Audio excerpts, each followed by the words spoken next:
We've got a very drop-dead deadline of 3:30 this afternoon that we have to be out of here because we have to turn the room around for you guys. So they need the time to be able to turn the room around, and so I want to be able to accommodate that. So we'll go ahead and start on public purchases. And I'll tell you something, the public purchasing law applies to every expenditure of public funds, we all know this, by a governmental body, unless specifically exempted in IC 5-22. And those things that are exempted are things like higher ed, armory board, library. It applies to a county unless the agreement is under IC 5-23, which is a BOT agreement, a BOT agreement, which means an agreement between a governmental body and an operator to construct, operate, and maintain a public facility, and to transfer the public facility back to the government unit at a future date. So there's a little bit of exception there. There are excluded items, such as a contract between governmental bodies. We know that's an interlocal agreement. Public works projects, collective bargaining between unit and employees, or the employment relationship between the two. Investment of public funds. All of these have separate statutes. So unless there's a separate statute, IC 5-22 is going to apply to you.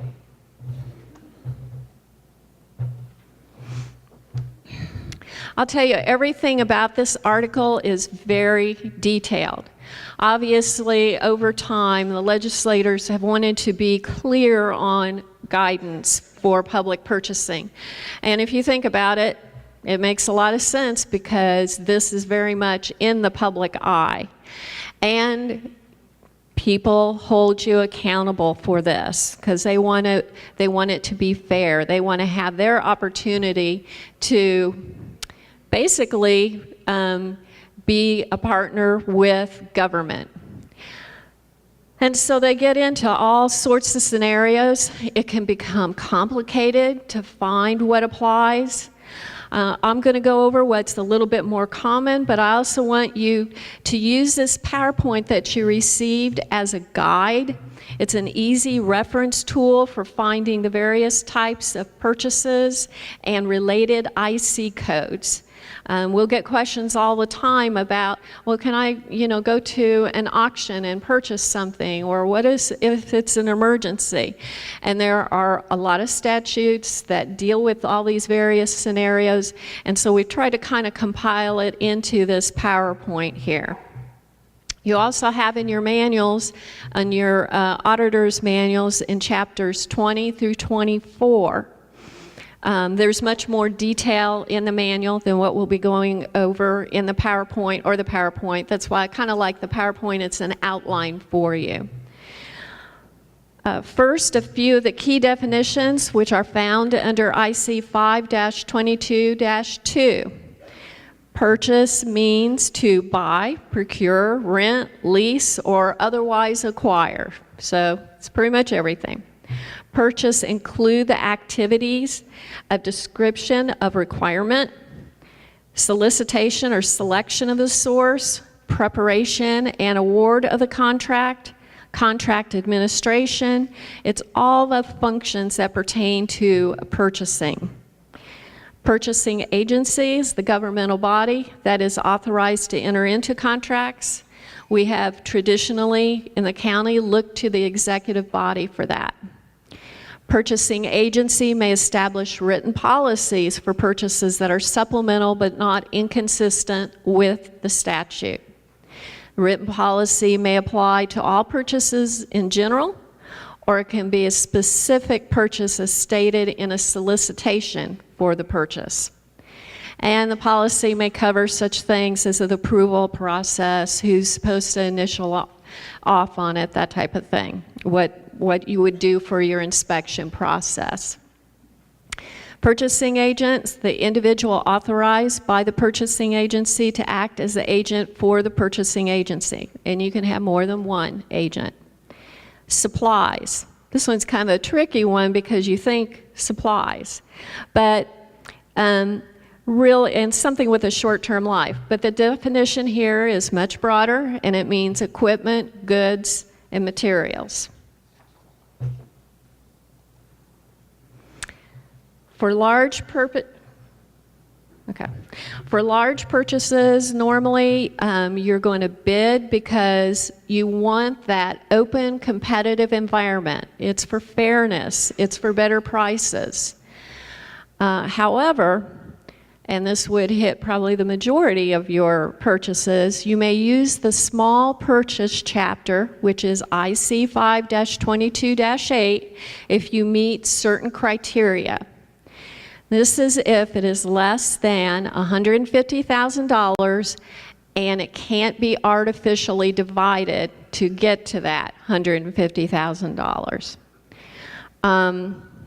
For purchases that are expected to be under $50,000, it's the very simplest. Here, the purchasing agent may make a purchase under the small purchase policies established by the purchasing agency, which hopefully you have.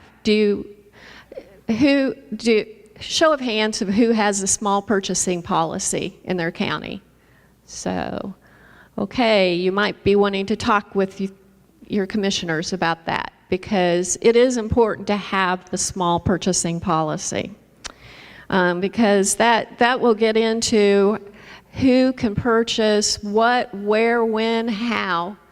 There might be things that you want to purchase under a state agreement because the state does negotiate, and so you're like, I want to go through that for all our pens and pencils because it's cheaper that way. But for paper, you go over to Staples. I mean, so you need to have something in place there. If between $50,000 and $150,000, you may purchase by inviting quotes from at least 3 persons known to deal in the lines or classes of supplies to be purchased. You have to mail invitations to these persons to quote at least 7 days before the time fixed for receiving the quotes, and award the quote to the lowest responsible and responsive offerer. And we hear those terms all the time, responsible and responsive. So how do you determine if somebody is responsible? You may consider, this is somewhat subjective, but you may consider the ability and the capacity of the offerer to provide the supply, the integrity, character, and reputation of the offerer. If the offerer fails to provide information required by the purchasing agent concerning a determination of whether the offerer is responsible, you may not consider them then. So these are things that go into a responsible. If determined not responsible, that must be in writing by your purchasing agent. What's responsive? Whether the offer confirms in all material respects to specifications, and whether the offer complies specifically with solicitation, which that does include quotes, and instructions to the offerers, and has offer complied with all applicable statutes and ordinance and rules pertaining to the award of the public contract. So that's a responsive offerer. If you do not receive a quote, you may purchase the supplies under IC 5-22-10-10. This is one of those special considerations, the special purchasing law.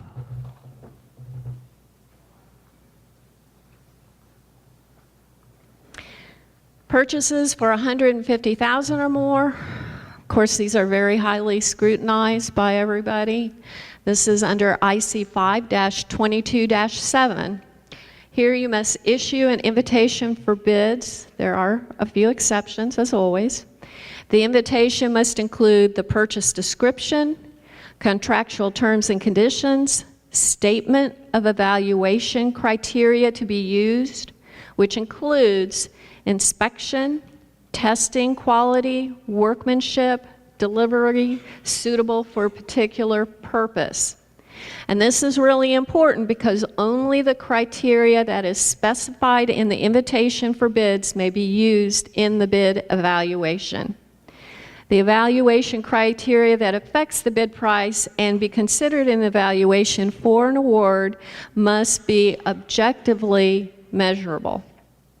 So say if you have a delivery date is important, it needs to be specific about that. If you're considering workmanship, then you need to define what that workmanship is. If it has to be suitable for a particular purpose, say like a copier that will be used for heavy-duty work versus occasional use, you've got to be specific. Time and place for bid opening must also be included. A statement concerning whether the bid must be accompanied by a certified check or other evidence of financial responsibility that may be imposed in accordance with the policy of the governmental body. So that is optional and according to policy. A statement concerning the conditions under which a bid may be canceled or rejected in whole or in part. So the more specific that you are in any of these elements, the better off you're going to really be on this. Notice a bid to invitation in the manner required in IC 5-3-1 for public notices, which we're all really familiar about that, and that's where you advertise 2 times, 1 week apart, with a second notice published at least 7 days before the date you will receive the bids. Public opening of bids. Again, we'll get calls. They didn't do this. It's all meant for transparency. And when I say that this is really scrutinized by the public, I mean it is really scrutinized because we hear the phone calls if it's not getting done correctly. Anyway, this is all for transparency. I'm sure you want it to be that way.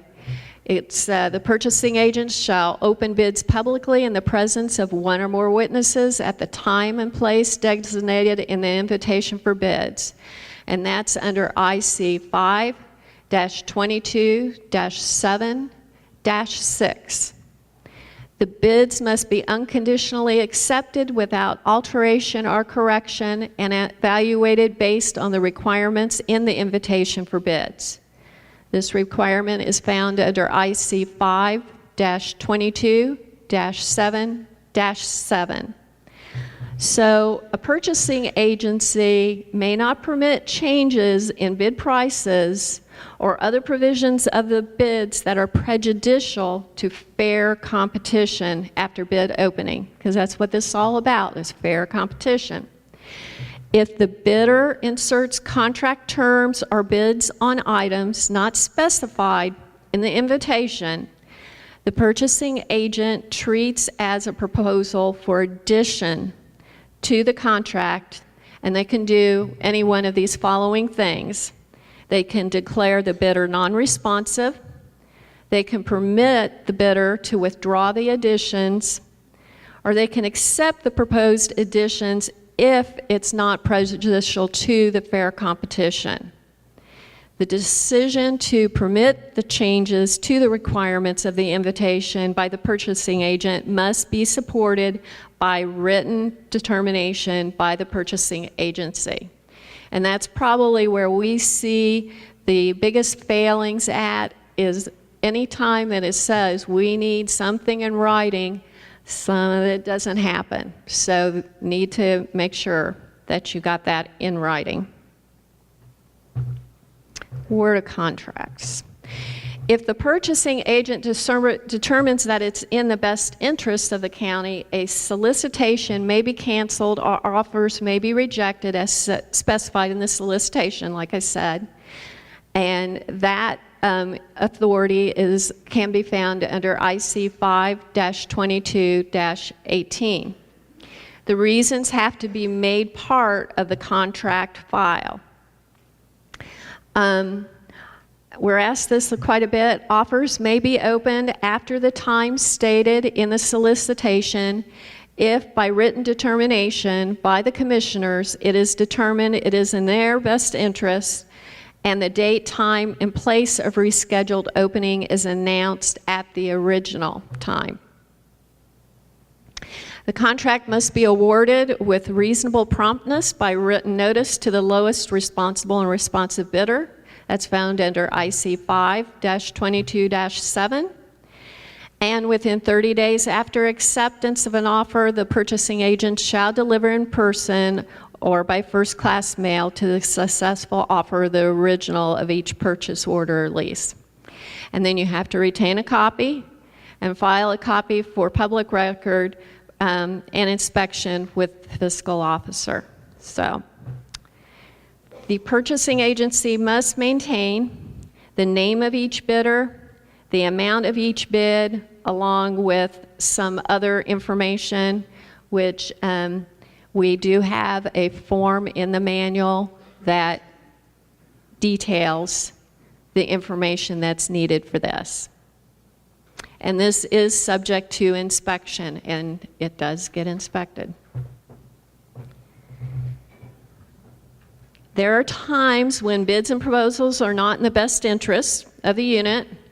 There may be alternatives, and those alternatives would be found under IC 5-22-10. These are the special purchasing methods. And these are the situations where purchases may be made without soliciting for bids or proposals. But there's some basics first. You must have as much competition as practical. The contract records for special purchases must be maintained in separate files. This is another place where we find that there are issues, so you have to have a separate file on this, and there must be a written determination for the basis of a special purchase and a selection of a particular vendor. Because we'll go in and we'll see where we know it was a special purchase, but none of these guidelines were followed. And it's really important that you do follow them. There must be maintained a record listing all contract by special purchases and be maintained for 5 years. And again, we do have a form in the manual that's just suggested. It's not required, but suggested form for this. This must be on the record list, must have the contractor's name, amount, and type for each contract, and description of supplies purchased. We've listed out on the PowerPoint the special purchases. I'll go over a few here real quickly. Emergency conditions. A purchasing agent may make a special purchase under emergency conditions whenever there exists a threat to public health, well, that's all the time, welfare or safety. Unique opportunities for substantial savings. Auctions, I mentioned that a little bit earlier. A purchasing agent may make a special purchase at an auction. Data processing contracts or licensing agreements for software services when only one meets the unit's reasonable requirements. We'll find that quite a bit, that happens after you go one direction. It's really hard to go and shift into another. And again, with compatibility of equipment. Impairment of function. If you're using other purchasing methods, really seriously impair the functioning of the unit. Failure to receive a responsive bid, which we talked about a little bit earlier. This is either a quote or a bid. Evaluation of supplies or systems. If the purchasing wishes to evaluate to obtain functional information or comparative data that may advance the long-term competitive position of the county. Discounts. This is if the market structure is based on one price, but the government can get a discount. And then we have the single source of supply. And when there is only one source and the purchasing agent determines this, it has to be, again, in writing.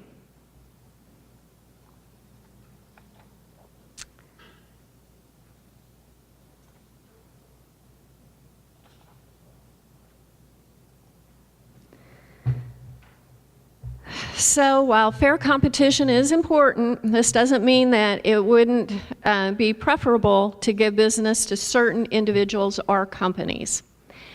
There is in statute allowance to provide for preference for certain types of supplies and offerers. IC 5-22-15 provides the formulas that are to be used when adjusting for the preference in considering price, as well as the criteria when considering an offer. It also provides for how the offerer may claim the preference to be considered, as they can actually go about that and claim it. A governmental body may adopt rules to implement the chapter, such as rules to give preference to an Indiana business. And if there's detailed in the solicitation, in this particular case, a county may have preference to a local Indiana business. It's important factors in weighing for your prices, but also keeping Indiana's economy vital. So that's the basis behind it, is that you got to weigh those factors in. So there may be a price preference for supplies that contains recycled materials. The amount of the price preference and the recycled materials composition of the supplies must be set by either rules adopted by the governmental body or policies established by the purchasing agency or in the solicitation itself. There's a lot of places where you want to show that you're environmentally friendly with things. The preference shall be set to maximize the use of recycled materials when economically practical, and the price preference set may not be less than 10% or exceed 15%. So each time that you see these, they are going to have quite details on how that you set the preferences. You got one for a soy biodiesel fuels. There's limits on that. Again, like we were talking about earlier, Indiana business or the Indiana local business, those are two different issues, and they have different criteria involved. Supplies manufactured in the U.S. Now, there are some absolutes that you cannot not do. So if for some reason it's, you're going to get coal, it has to be mined in Indiana. So keep that in mind. And another important one is really forced labor supplies. Cannot contract for something out of country where there is forced labor involved. And that one's a difficult one, I'm sure, at times to know, but sometimes not so much. Other purchasing considerations are in various IC codes here. Department of Corrections Supplies and Services, and this is found under IC 5-22-11. Small purchase from Department of Corrections supplies produced or manufactured as listed in their department's catalog unless cannot provide in a timely manner to meet your specifications and needs, and it has to be a fair market price. How many of you deal with Department of Corrections to purchase your supplies? Oh, I've got one back there. They do have a catalog online, and it's PIN Products is what it is, and it's found at www.in.gov/IDOC/PIN Products. And they do have a lot of things on there. They have things, cleaning products, detention, furnishings, food products. They've got office furniture, storage bins, those types of things. So this is a requirement that you go to Department of Corrections and look to see if they have anything available for you to purchase that you're wanting to consider. Rehab center products, that's under IC 5-22-12. It's a shall purchasing. It adds that you are going to, unlike DOC, I guess rehab was thinking, people aren't giving us enough time to be responsive, so you have to give the Bureau reasonable time to produce or supply an article, and unless provided by Department of Correction, may not go elsewhere, contract for, or purchase an article in catalog unless it cannot be furnished by the Bureau. And if the Bureau says it cannot in writing, then you can go ahead and purchase someplace else. So, does anybody go to rehab services? I will tell you, I tried to find a catalog. I contacted the Bureau. That's one of the questions I was going to ask if anybody had, because I was not successful. That doesn't mean that you shouldn't go ahead and try. It just, I was trying to do that so that I could give you a website or something, but I wasn't successful at that. But I do know that they do have hard copy catalogs, because I've actually received them in my office, even though I don't purchase. But so they are there. It is a requirement. Nonprofit agencies. This is something like BOSMA. The qualified not-for-profits that you should use are through FSSA for severely disabled persons. You may purchase without advertising or bids if you go to one of these places. Let's see. Small business set-aside, and that is found, the nonprofit agencies, that one is under IC 5-22-13. Small business set-aside is under IC 5-22-14. A small business set-aside means a purchase in which the solicitation states that offers will be accepted only by small businesses. You may adopt rules to implement this method. You don't have to. You must establish criteria for determining the qualifications as a small business and how that the awards are going to be made. Bio-based products are under IC 5-22-5-9. This is what's designated by the federal government as bio-based products, and you're supposed to use this whenever possible, if available at the time of purchase and economically feasible.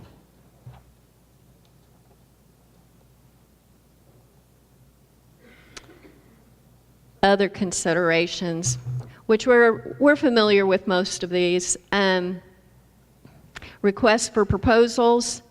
Your county may provide by policy that it is not practical or advantageous to purchase a specific type by competitive bid, and proposals would be the preferred method. There are specific criteria, such as in the solicitation, what will be used for evaluations. They're very similar to bids in that the proposals must be open, but not quite the same, because while they are open, they have to be open in such a way as to avoid disclosure of contents to competing offers during the negotiation phase. So, and then another difference is you can have discussions during the proposal phase, which is not something that you're allowed to do with the bid process. So when you do this, though, there must be fair and equal treatment for opportunity for discussion for any revisions on the proposals that have been made. So if you're discussing this over with one of the offerers and they say, well, we want to change this and this, then you have to let the others know too, so then that they can make those considerations in their proposal. Cooperative purchasing through the interlocal agreement. This very familiar to all of you, IC 36-1-7. This is where 2 units may procure together, and we're asked this every now and then under IC 36-1-7-10. It can be with not-for-profit also. Purchase of services, that's up to your own policies. When consideration is duration of contracts and their renewals. A contract for supplies may be entered into for a period not to exceed 4 years. The contract must specify that the payment and performance obligations are subject to appropriation and availability of funds. And you must have available sufficient appropriation balance or approved additional appropriation before a purchasing agent may award a contract. We are asked that quite a bit. Yes, you've got to have permission to spend this money. A contract may be renewed any number of times as long as funding is available. The term of a renewed contract may not be longer than the term of the original contract. And a contract that contains provisions for escalation of price may be renewed if the price escalation is computed using commonly acceptable indexes that are named in the contract. So that is allowed for. Evidence of financial responsibility. That's another one that we're asked about quite a bit. In the solicitation, there may be specified that an offeror provide evidence of financial responsibility, maybe a bond, certified check, or something else. The bond or certified check may not be set at more than 10% of the contract price and shall be made payable to the county. There may be a performance bond in addition to the bid bond if it's in a solicitation. The check shall be returned to the offeror that is unsuccessful. The successful bidder check is held until delivery or completion of the contract.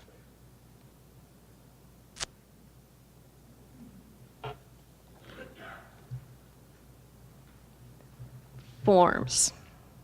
This is kind of what I was talking about before. In your manuals, you will have copies of these forms that provide all of the requirements that are in the statute. Again, they are just recommended forms. They're not one of our required forms.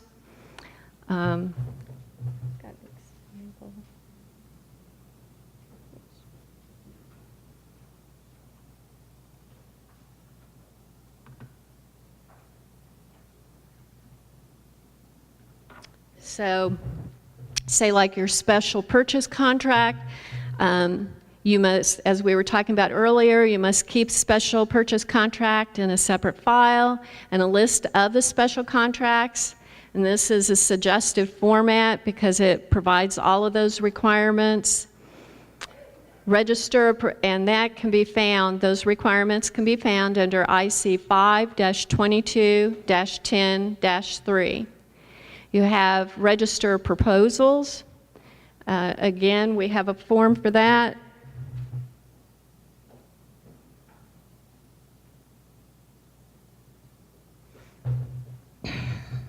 It's required and open for public inspection after the contract is awarded. Must have a copy of the request for proposals, a list of persons to whom given the request, list of all proposals received with names and addresses of all offerers, the dollar amount of each offer, the name of the successful offerer, and the amount for the basis for the award. And that can be found under IC 5-22-9-5.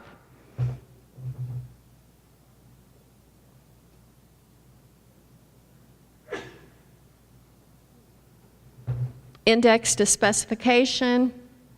A governmental body may adopt rules or establish policies for the preparation, maintenance, and content of specifications.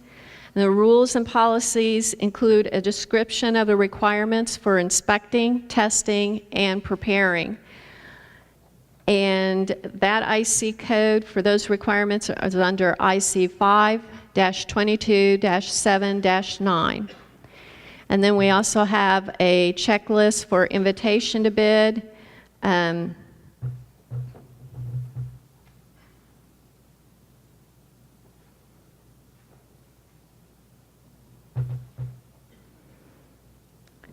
but your bid record for invitation is what I have up here first, and it requires that the name of each bidder, amount of each bid, and other required information be maintained, and all this information is subject to public inspection again. And again, this is our suggested format, and we also have this, a checklist, which some have found helpful for the requirements for the invitation of bids.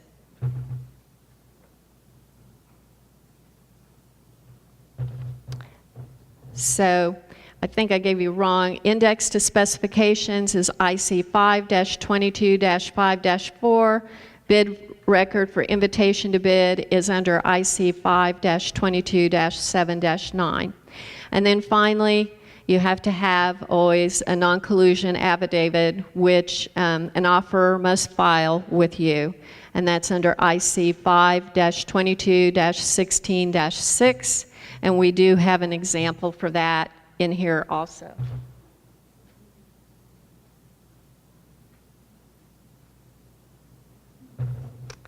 So,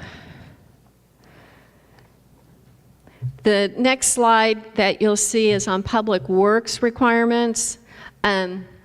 Actually, that's a whole huge lot of information on that, and so I thought I'd go ahead and save that for maybe about a 20-minute topic in the fall, so we can conclude that on our public purchasing.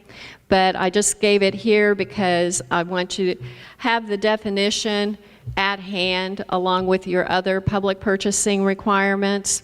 And again, it applies to all public works for county, unless you choose to go under a design build contract, which can be found under IC 5-30. So, actually, I got done quicker than I thought I would. Oh, well, there is one more thing, and I don't have a slide for that. E-verifying requirements. Those are still required. If you remember, that was maybe 3 years ago that became a requirement, and it's found under IC 22-5-1.7. And this was where all public contracts for services with a contractor must include a provision requiring the contractor to use E-Verify and a signed affidavit by that contractor. And this is only if that listing is still up by the federal government, and the last time I checked, it is still there, so it would still be a requirement. So, okay.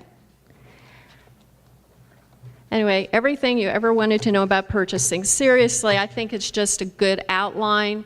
Again, we have questions all the time about, well, I want to make a purchase at an auction, or, you know, what is a small purchase, and those types of things. So hopefully this will be something that you can use or you can share with your commissioners, you know, whoever else, your purchasing agent, and all of that.